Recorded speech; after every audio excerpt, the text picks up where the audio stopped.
चेहरे तेजस्वी यादव के समक्ष में रखना चाहूंगा। बैकग्राउंड से शुरू करते हैं। अभी कुछ दिनों में काफी चर्चा में आया कि कांग्रेस और इंडिया अलायंस का एजेंडा अल्पसंख्यक समाज को लेकर किस प्रकार से है।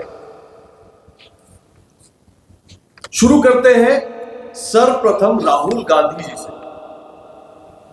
5 अप्रैल को कांग्रेस ने घोषणा पत्र जारी की और राहुल गांधी जी के शब्द मैं कोट कर रहा हूं। उन्होंने कहा कि देश का एक्सरे कर देंगे।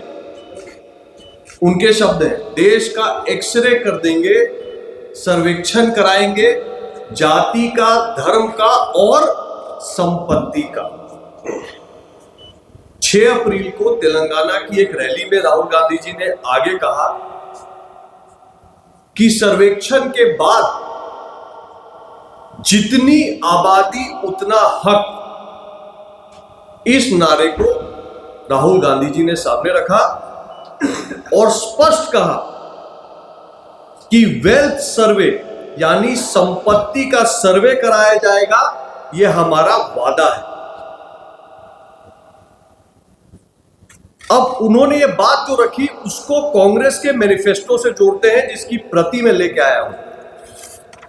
आप सबने देखा ही होगा, ये कांग्रेस का मैनिफेस्टो है। इस मैनिफेस्टो के पेज नंबर 8 से मैं पढ़ रहा हूं, इसको जरा गौर से सुने। कांग्रेस अपने मैनिफेस्टो में साफ कहती है, अल्पसंख्यक सशक्तिकरण आवश्यक है। कांग्रेस यह सुनिश्चित करेगी कि अल्पसंख्यक को शिक्षा में, सरकारी नौकरी में और पीएसयू में उचित अवसर प्रदान हो। यह कांग्रेस का मैनिफेस्टो कहता है।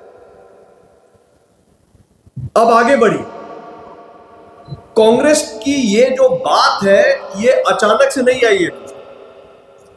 इनका ये हमेशा से एजेंडा रहा है, तुष्टीकरण का एजेंडा, वोट बैंक बनाने का एजेंडा। और इसका मैं कुछ सच आपके सामने रखता हूं। आपको ध्यान होगा, ये 2024 के चुनाव में जो घटना हुई है, इसको थोड़ा जोड़िए। मैं आपको पीछे ले चलता हूं। पीएम मनमोहन सिंह ने दिसंबर 2006 में जब 11वीं 5 ईयर प्लान योजना बैठक चल रही थी, 11th 5 ईयर प्लान की योजना बैठक में पूर्व प्रधानमंत्री मनमोहन सिंह जी ने कहा था कि देश की संपत्ति पर, संसाधन पर सर्वप्रथम अधिकार मुसलमान समाज का, अल्पसंख्यक समाज का है। गंभीर होता जा रहा है क्योंकि अगला चरण, लोकसभा चुनाव का दूसरा चरण सीमांचल क्षेत्र का है। और अगर इस तरह का कोई योजना कांग्रेस, इंडिया अलायंस और तेजस्वी यादव जी बना रहे हैं, तो उसका सबसे बड़ा झटका सीमांचल में ही सबसे पहले लगेगा। सीमांचल आज बिहार का ऐसा क्षेत्र है जहां बहुसंख्यक समाज अल्पसंख्यक हो चुका है, यह हम सबको पता है। तेजस्वी जी कहते हैं कि मुद्दे की बात की जाए तो सीमांचल का चुनाव सर पे है। सीमांचल के मुद्दे की बात मैं कर रहा हूं। सीमांचल का सबसे बड़ा मुद्दा है वहां का सामाजिक समीकरण। सीमांचल में सबसे बड़ा मुद्दा है वहां का घुसपैठ। सीमांचल का सबसे बड़ा मुद्दा है वहां पे आतंकवादी तत्वों को संरक्षण।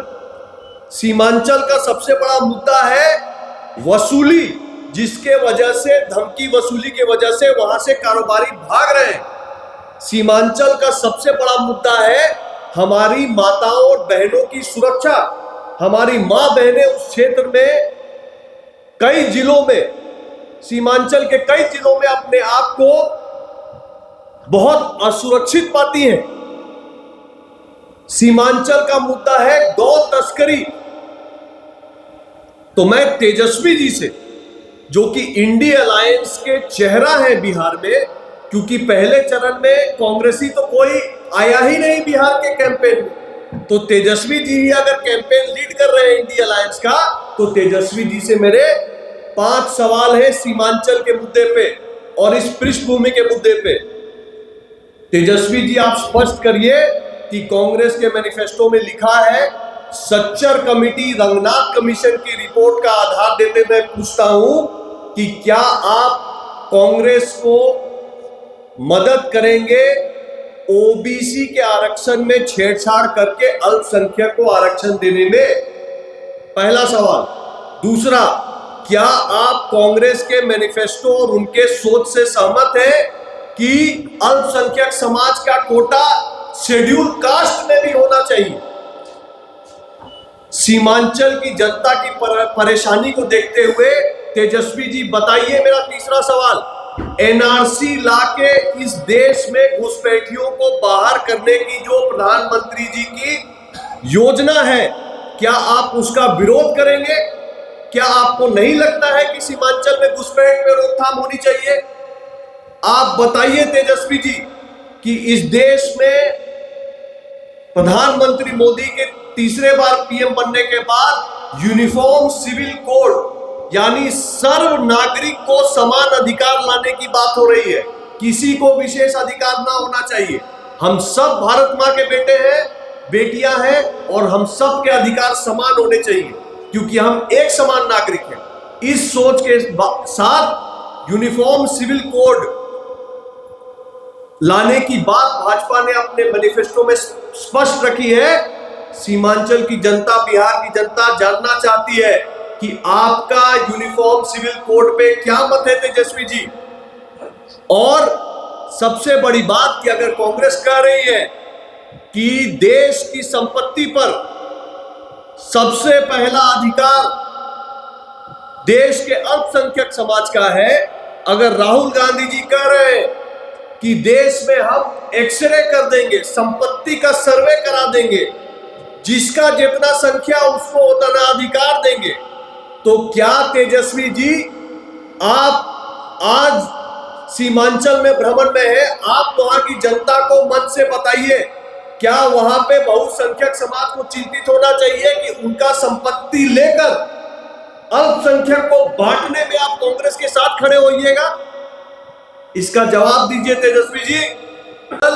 वोट बैंक की राजनीति के लिए घुसपैठियों को अन्य देश से बुलाकर वोटर बनाकर ये राजनीति का जो घिनौना मॉडल बंगाल में चल रहा है, क्या तेजस्वी जी आप इसको बिहार में लाना चाहते हैं? सीमांचल की जनता को अंत में मैं बोलना चाहूंगा, तय आपको करना है। जब आप मतदान देने जाएं तो तय सीमांचल की जनता को करना है कि सीमांचल मोदी जी के साथ चलकर एनआरसी लाकर, आतंकवाद पे अंकुश लगाकर, यूनिफॉर्म सिविल कोड लाकर क्या सीमांचल बचेगा या इंडी अलायंस कांग्रेस आरजेडी के साथ, ओवैसी जी के साथ सीमांचल अब पाक बनेगा?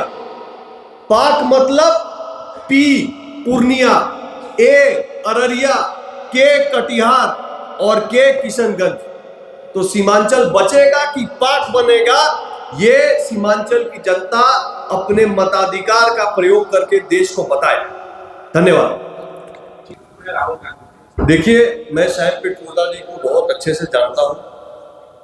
राहुल गांधी जी के एजेंडा को इन्फ्लुएंस करने वाले, उनकी सोच को इन्फ्लुएंस करने वाले श्याम पिट्रोदा जी हमेशा से रहे। इसलिए इस प्रेस वार्ता में मैंने याद दिलाया कि कांग्रेस की सरकार जब यूपीए 1 चल रहा था तो उन्होंने सच्चर कमेटी की रिपोर्ट बनवाई, जिसने एक फाउंडेशन डाला कि अल्पसंख्यक समाज की हालत दलित से खराब है। फिर रंगनाथ कमीशन की रिपोर्ट आई, रंगनाथ कमेटी की रिपोर्ट, जिसमें रिपोर्ट दिया कि इनको रिजर्वेशन दिया जाए अधिक और ओबीसी और एससी कैटेगरी के बाबा भीमराव अंबेडकर जी ने दिया है उसका हनन किया जाए। तो मैं पूरी तरह से इसको मानता हूं कि ये सारी सोच उनकी एक ही है कि वोट बैंक का तुष्टीकरण करने के लिए, अपने अल्पसंख्यक समाज का वोट बचाने के लिए वो देश में कुछ भी करवा सकते हैं। एक चीज बताइए, आपने अपने संबोधन में 2 बार कहा कि तेजस्वी जी मुद्दों की बात करने की बात। आप जो चुनाव लड़ रहे हैं इसमें मछली, अंडा, संतरा, किडनी इस सब्जेक्ट पे लड़ रहे हैं, आपका बेसिक सब्जेक्ट पर टच क्यों नहीं हुआ? मैं तेजस्वी जी से पूरी तरह सहमत हूं कि मुद्दे की बात होनी चाहिए। मैं मुद्दे की बात कर रहा हूं। तेजस्वी जी मछली हेलीकॉप्टर में खाना और संतरा खाना बंद करें और सीमांचल की जनता को जाके बताएं कि एनआरसी लागू होगा तो तेजस्वी जी कहां खड़े होंगे, यूसीसी आएगा तो तेजस्वी जी का क्या स्टैंड रहेगा, आतंकवादी तत्वों को उखाड़ कर फेंका जाएगा सीमांचल से तो उनका बचाव तेजस्वी जी तो नहीं करेंगे। तो ये मुद्दे हैं, इन मुद्दों पे तेजस्वी जी बात करें। मैं इस पे गृह मंत्री अमित शाह जी के हाल के इंटरव्यू को कोट कर रहा हूं। गृह मंत्री अमित शाह जी ने स्पष्ट कहा है और मैं उस बात को दोहराता हूं, ये भारतीय जनता पार्टी का डिक्लेयर्ड स्टैंड है कि जब तक भारतीय जनता पार्टी सत्ता में, क्या जब तक भारतीय जनता पार्टी का अस्तित्व है तब तक अंबेडकर जी ने जो आरक्षण की व्यवस्था इस देश को दी है, हमारे पिछड़े भाइयों को सशक्त करने के लिए दी है, उसमें कोई छेड़छाड़ ना होगी, ना हम किसी को करने देंगे। बाबा साहब अम्बेडकर के इधर संविधान भी लागू किया है, तो क्या देखिए, हरेक असहाय को, हरेक वंचित को, हरेक पीड़ित को उसको उसका अधिकार मिले, भारतीय जनता पार्टी का एजेंडा रहा है। दीनदयाल उपाध्याय जी ने ये बात कही थी अंत्योदय की, जो मोदी जी लागू कर रहे हैं, कि जो समाज के अंतिम पायदान पे खड़ा है उसको सशक्त करने के लिए क्या किया जाए, वो हर एक प्रयास भाजपा करेगी। पर आरक्षण इस देश के संविधान का एक अत्यंत महत्वपूर्ण भाग है और वो हमेशा बरकरार रहे, इसके लिए भारतीय जनता पार्टी कटिबद्ध है। ऋतुराज जी, सवाल है, भाजपा को आरजेडी बोलती है कि जो संविधान में जो छेड़छाड़ की बात है ये सारा श्रेय जाता है भाजपा। देखिए, वो बिना तथ्य के बात मत करिए ना। मैं अभी मुद्दे की बात कर रहा हूं, मैं कांग्रेस के मैनिफेस्टो की बात कर रहा हूं, मैं कांग्रेस के द्वारा सेटअप सच्चर कमेटी की बात कर रहा हूं, मैं कांग्रेस के द्वारा लाई हुई रंगनाथ कमीशन की बात कर रहा हूं, मैं बात कर रहा हूं कि राहुल गांधी क्या भाषण दे रहे हैं।